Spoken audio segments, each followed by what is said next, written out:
Hello, today we'll be diving into something that's literally staring us in the face, and it's eyes.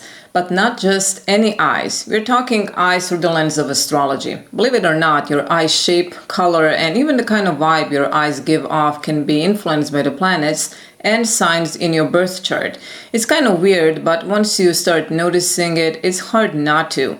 Now, you might never look at someone's eyes or your own in the same way again. So let's blink twice and jump in. From the dawn of human consciousness, the eye has been far more than an instrument of mere vision. It is the sacred gateway to perception, insight, and the soul itself. Now, ancient or older civilization understood this intuitively, and they weaved the symbol of the eye into the very fabric of their myths, religions, and sciences. For example, in the temples of Egypt, the eye of Horus was not only a sign of protection and healing, but a symbol of divine sight, the power to see beyond the physical into realms of spiritual truth. The Egyptians believed that through this eye, the cosmic order was maintained, a symbol of balance between light and darkness, knowledge and mystery. The eye of Horus, also called the Vidyat, was a potent symbol in ancient Egypt. According to legend, Horus lost his eye in a battle, but it was restored by the god Thoth. And this restoration symbolized healing and the restoration of order from chaos. And this is a metaphor for the inner vision and clarity that astrology seeks to cultivate. Farther east, in the Fertile Crescent of Mesopotamia and Babylon, the gods watched over humanity with ever-watchful eyes. Now, these celestial observers were the keepers of fate, seeing the unfolding of destiny in the stars themselves. The Babylonian astrologers, among the earliest practitioners, studied the heavens as if through the eyes of the gods, attentive, discerning, and infinitely wise. In this tradition of celestial watchers, astrology teaches that the eyes are more than physical organs. They're metaphors for how we perceive the universe and how the universe perceives us. In Mesopotamian culture, eyes were often depicted as windows through which the divine could observe the mortal realm, and within astrology, the eyes correspond to key planets, houses, and lunar mansions, each revealing different layers of insight, perception, and vision. Many ancient philosophers and astrologers such as Vettius Valens emphasized the importance of vision in astrology. He wrote, "The true seer is he who perceives not only with the eyes, but with the soul's inner light." And this tells of the mystical dimension of astrology, that it is not just about the stars' positions, but about awakening an inner vision. Eyes in astrology symbolize much more than how we look. They symbolize how we understand, how we discern, and ultimately how we awaken. To look into the eyes of another is to glimpse their soul, their story, and their cosmic pattern. The philosopher Porphyry wrote that the soul is itself a light, and the eye its mirror. And this poetic image tells astrology can be seen as an art of illumination, the art of seeing beyond the visible. Ptolemy in Tetrabiblos wrote, and he often connected the body and the stars, "The eye is a manifest part of the body, and the appearances of the stars show the destinies." So with that said, we can say that in every glance and every gaze, the universe is speaking. The challenge and the gift of astrology is to learn the language of that gaze, to see with eyes both earthly and divine. Physically, the eyes are the organs of vision, but astrologically they hold a deeper symbolism. So they're externally ruled by the sign of Aries, as Aries governs the head and face. Now, beyond this, the eyes are also associated with the Sun, the Moon, Neptune, Uranus, and the sign of Aquarius. And this is largely because Uranus and Aquarius rule over the element of ether, the subtle medium through which light travels, making their influence on vision quite profound. Now, Neptune too has a subtle but significant effect on both the eyes and the brain, contributing to sensitivity, perception, and psychic sight. Additionally, the eyes share a mysterious affinity with certain fixed stars, particularly the Pleiades, Antares, and Oscilla. Now, these nebulous stars have long been linked with visual disturbances when in close contact with personal planets, especially the Sun or Moon. So the first house stands as the gateway of perception, the very place where the self meets the world, often symbolized by the eyes. Mercury, the swift messenger of the gods, governs the clarity and sharpness of our vision, while Jupiter expands our capacity to see beyond the immediate into realms of wisdom and spiritual insight.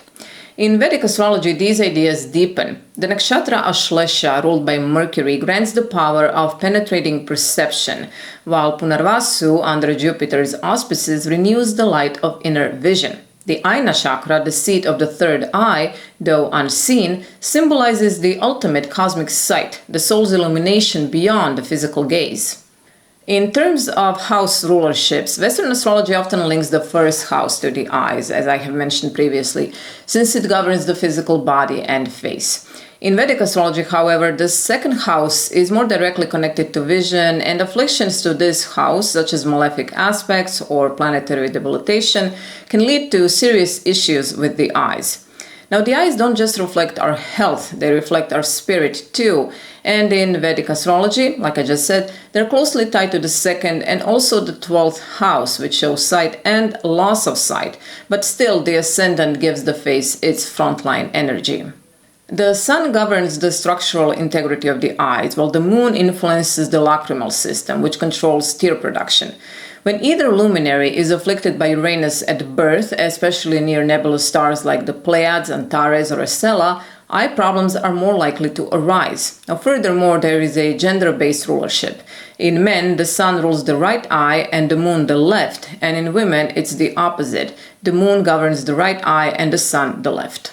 Now, astrology also offers insight into the natural beauty and coloring of the eyes. So striking or beautiful eyes are often indicated by Jupiter in Gemini forming an exact aspect to the ascendant, or by Venus rising in the chart. Now, Libra rising, due to its Venusian rulership, often brings symmetry and charm to the eyes.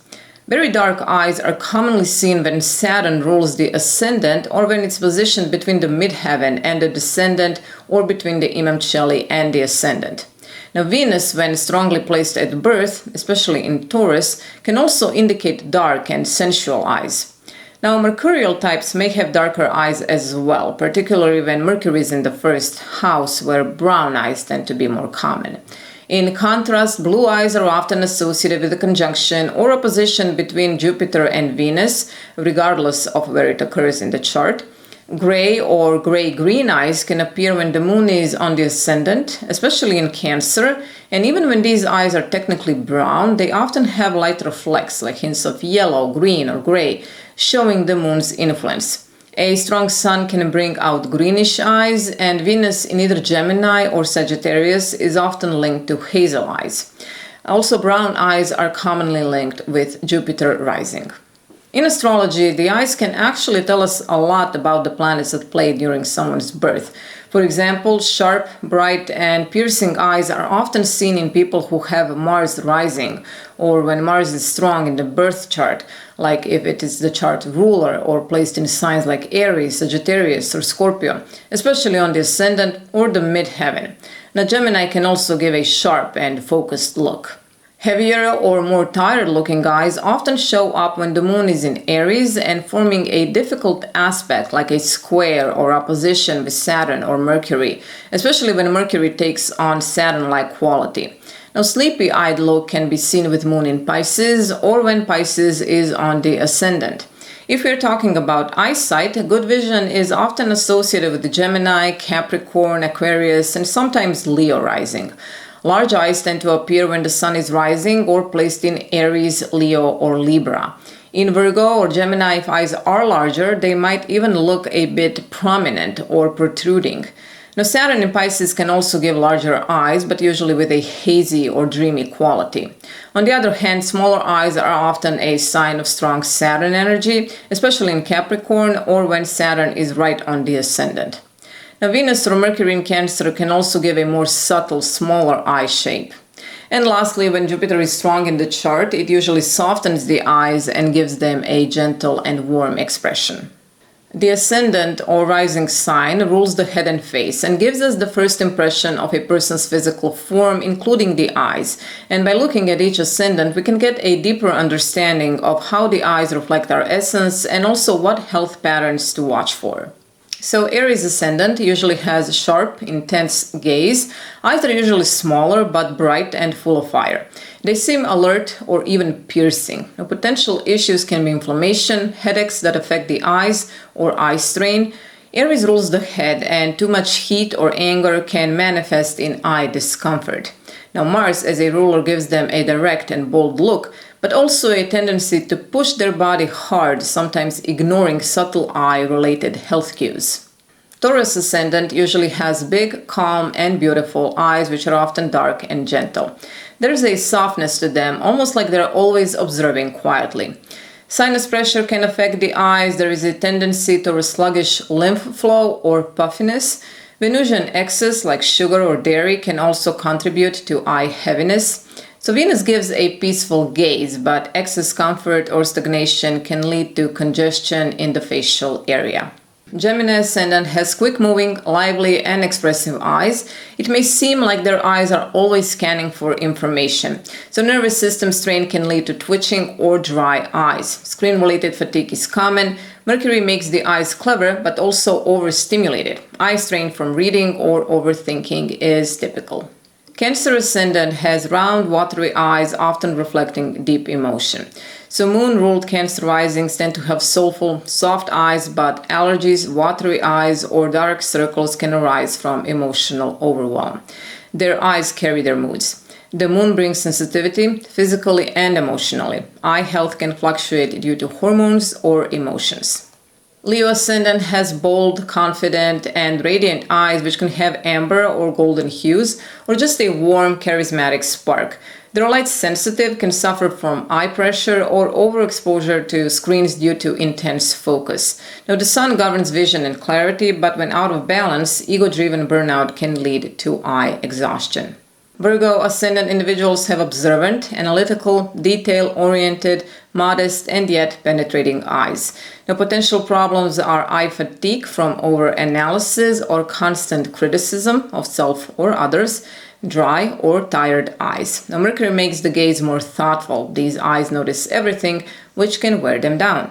Libra ascendant has symmetrical, charming, and graceful eyes, which are often described as aesthetically beautiful with a pleasing gaze. Now, eye tension comes from indecision or relational stress. Puffiness or imbalance between both eyes is common. Ruled by Venus, they aim for visual harmony, but internal imbalance can reflect in the eyes physically. Scorpio ascendant people have intense, magnetic, and penetrating eyes that can feel like they can see right through you. Problems come from eye pressure, bloodshot eyes, or strain from emotional suppression. Mars and Ketu can bring hidden inflammation. Their gaze can be healing or intimidating. What they repress can often show up in the eyes. Sagittarius ascendant individuals have open and bright eyes with a sense of optimism or wanderlust. Think wide-eyed wonder. They can suffer from dryness or pain from overexposure to the elements, especially sun or wind. Liver imbalances may show up in eye color.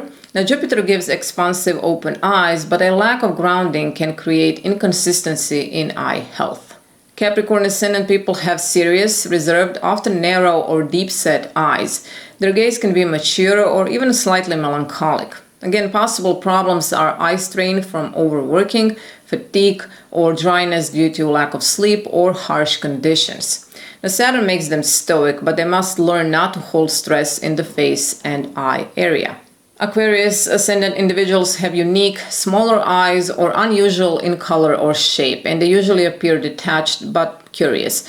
Potential issues can arise from nervous system tension, digital strain, or odd vision issues that come and go. Now, Saturn and Rahu influence gives an offbeat cerebral gaze, but stress from constant mental activity can affect the eyes. Pisces ascendant individuals have dreamy and soft eyes and often appear to be somewhere else. These are classic poet's eyes, reflective and mystical. The problems are blurry vision, watery or overly sensitive eyes. May also be psychosomatic, seeing the world as distorted. Jupiter and Neptune influence here can make the eyes beautiful, but they may blur emotional and physical boundaries.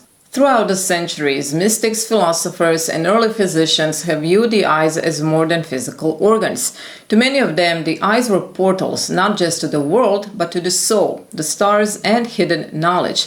Figures like Aleister Crowley, Eliphas Levi, Nicholas Culpeper, and Paracelsus all offered unique takes on what the eyes truly are and what they can do. So Crowley referenced eyes as metaphors for perception, insight, and spiritual vision. For example, the Eye of Horus or the all-seeing eye are recurrent symbols in his writings and rituals, representing divine knowledge, protection, and higher consciousness.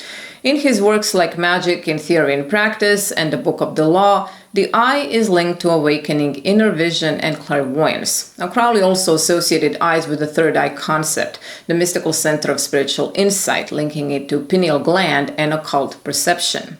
Eliphas Levi, a French magician of the 19th century, spoke of the all-seeing eye as a divine symbol, a sign of wisdom and cosmic consciousness.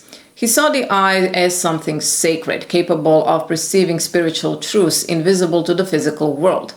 Now, Levi associated the eyes with the Sun and Mercury, two celestial bodies that in astrology, as we know, govern light, intellect, and communication. In this way, the eyes become tools of both illumination and spiritual reception, a bridge between the divine and the human. Nicholas Culpeper believed the moon governed the eye's delicate and watery nature, while Venus and Mercury played roles in soothing and stimulating them. Now, while his work was rooted in medical practice, it was also shaped by astrological thinking. Planets ruled body parts, and timing mattered in healing. And Paracelsus, a Renaissance physician and alchemist, took the idea of the eye to mystical heights. To him, the eye was not just for seeing the world, it was a mirror of the soul and a channel for astral forces. He believed in a subtle, invisible body, a sidereal body or astral double, which could perceive things the physical eye could not. In sleep or altered states, this inner eye could roam freely, absorbing truths from the stars and from the hidden layers of reality. Now, Paracelsus also practiced astrological medicine. For eye diseases, he recommended plants like eyebright, but only when harvested under the right planetary conditions, especially the sun and moon. He assigned the sun as the primary planetary influence over the eyes due to its role as the source of light and sight. He also linked Mercury with the nervous system and perception, thus indirectly influencing eyesight.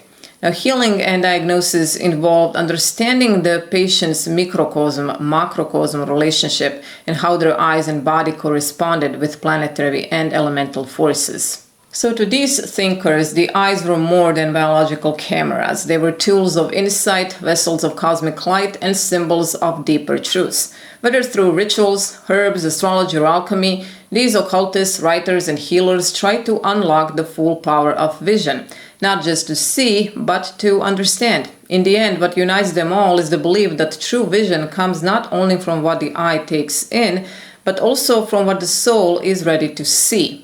So the next time someone compliments your mysterious eyes or says you look like you know things they don't, you can thank your moon or maybe your Mars or even a sleepy Saturn sitting on the ascendant. The eyes may be the window to the soul, but in astrology they're also windows to your chart, and your chart has opinions. So thank you for watching and being here today. If today's video resonated with you, please share your thoughts in the comment section below. Also, like and subscribe if you feel called to stay connected. Until next week, may your vision stay clear, inside and out, so your eyes may guide you and your spirit may know the way. Bye.